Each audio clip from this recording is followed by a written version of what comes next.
Baik, Assalamualaikum warahmatullahi wabarakatuh. Pada sore hari ini Bapak akan menyampaikan materi terakhir dari bab 1. Yang tadi melalui Zoom kita mengalami kendala putus-putus karena jaringan kurang begitu bersahabat.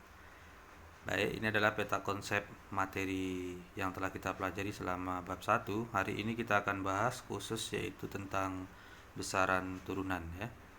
Minggu kemarin sudah kita bahas tentang konversi satuan dan penggunaan alat ukur besaran pokok.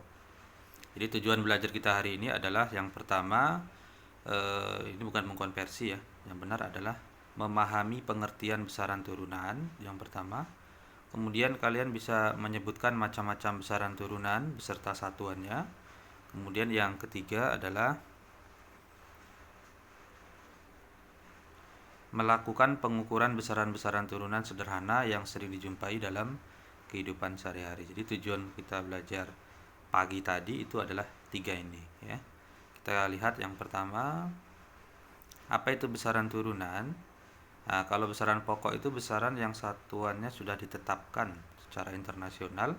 Kalau besaran turunan itu adalah besaran yang satuannya diturunkan dari satuan-satuan besaran pokok ya.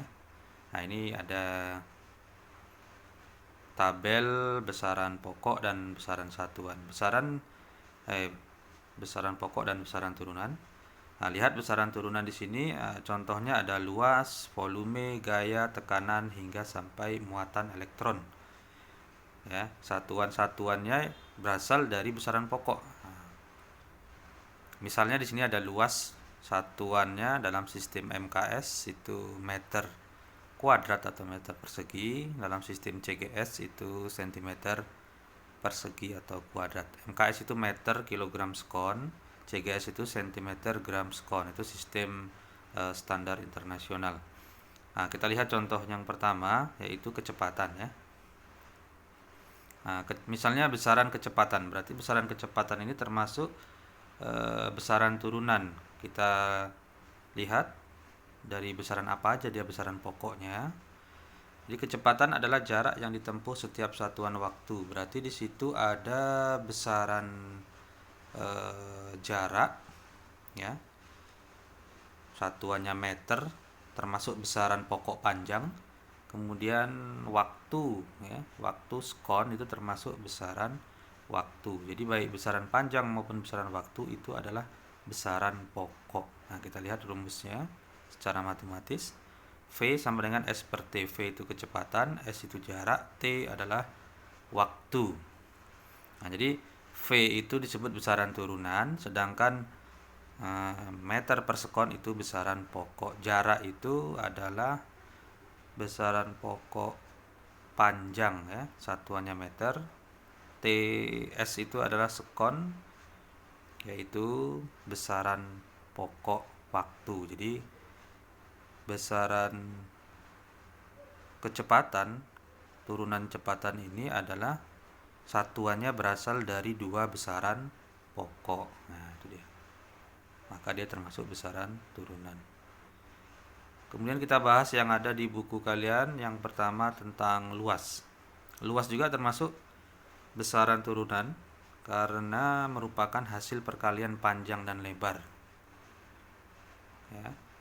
Luas termasuk besaran turunan sebab satuannya yaitu meter persegi atau sentimeter persegi berasal dari perkalian satuan besaran pokok yaitu meter atau sentimeter yang merupakan dua-duanya besaran panjang dalam besaran pokok. Ini bagaimana kita menghitung luas bidang ini? Nah, tentu panjang dikali lebar ya. Panjang itu merupakan besaran panjang, lebar juga merupakan besaran panjang. Satuan dalam standar internasional meter, berarti meter dikali meter sama dengan meter persegi atau meter kuadrat jika satuannya menggunakan meter. Jika sistem CGS berarti sentimeter kuadrat. Oke, jadi luas juga termasuk besaran turunan. Kemudian yang kedua adalah volume. Volume atau isi itu hasil perkalian panjang, lebar, dan tinggi. volume termasuk besaran turunan sebab satuannya yaitu meter pangkat 3, itu dibaca kubik. Meter kubik atau sentimeter kubik berasal dari perkalian satuan besaran pokok yaitu meter atau sentimeter yang merupakan besaran panjang ya. Kita lihat gambarnya. Nah, berarti ada 3 besaran panjang yang kita hitung di sini, panjang, lebar, tinggi. Ada 3 besaran pokok panjang. Berarti meter dikali meter hasilnya meter pangkat 3 atau kubik. Kalau dalam satuan sentimeter, nah sentimeter kubik. Nah, jadi satuan meter kubik, satuan sentimeter kubik ini berasal dari satuan besaran pokok. Ada 3 besaran panjang di situ, ya. Makanya disebut dengan besaran turunan volume. Kemudian nah kita lanjut.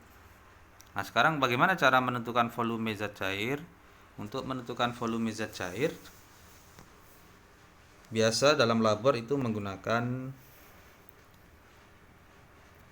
gelas ukur ya. Dalam satuan biasa yang sering digunakan mililiter. Ya. Kita lihat konversinya.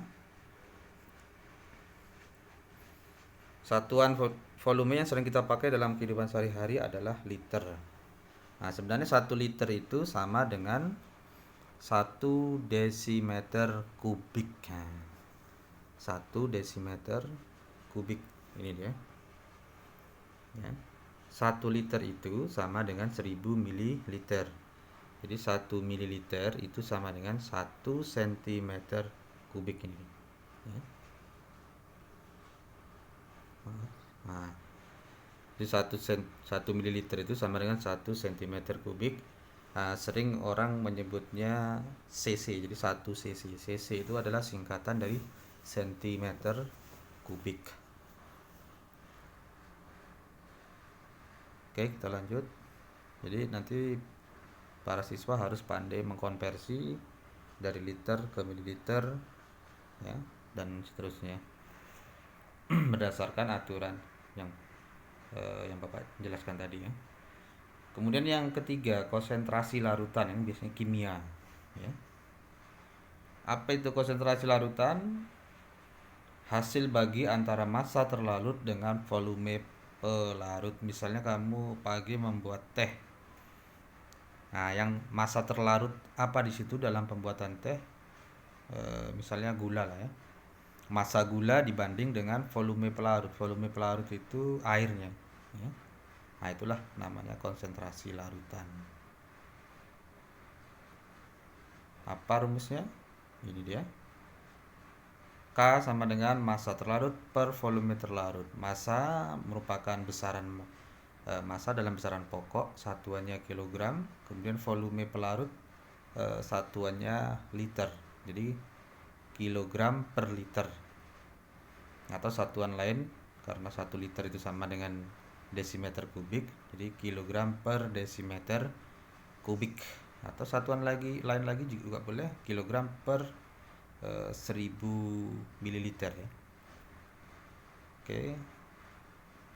Nah, satuan-satuan ini kan karena dia berasal dari satuan besaran pokok, maka disebut dengan besaran turunan. Jadi konsentrasi larutan termasuk besaran turunan.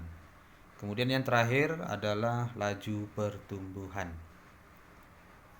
Laju pertumbuhan itu hasil bagi antara pertambahan tinggi dengan selang waktu. Jadi ada 2 besaran pokok yang terlibat di sini ya, yaitu besaran pokok panjang satuannya cm dan besaran pokok waktu di sini pakai satuan hari ya. Nah, jadi pertambahan tinggi itu merupakan besaran panjang satuannya cm. Kemudian selang waktu itu merupakan besaran waktu satuannya hari. Jadi cm per hari itu adalah satuan laju pertumbuhan yang satuannya itu berasal dari 2 besaran pokok, panjang dan waktu, maka disebut dengan besaran turunan. Oke, itulah materi penutup pada bab 1. Tugas terakhir tentang bab 1 ya, mengenai pertemuan kita hari ini, silahkan buka di Google Classroom. besok terakhir dikumpul jam 12. Demikian yang bisa Bapak sampaikan. Minggu depan hari Senin, karena hari Jumat kita libur Lebaran, hari Senin kita penilaian harian yang pertama bab 1. Silahkan baca buku paket, slide PowerPoint yang Bapak bagi di Google Classroom, kuasai tugas pertemuan ketiga yang sudah Bapak videokan, dan tugas terakhir ini. Terima kasih. Sekian. Selamat sore. Assalamualaikum warahmatullahi wabarakatuh. Salam sains.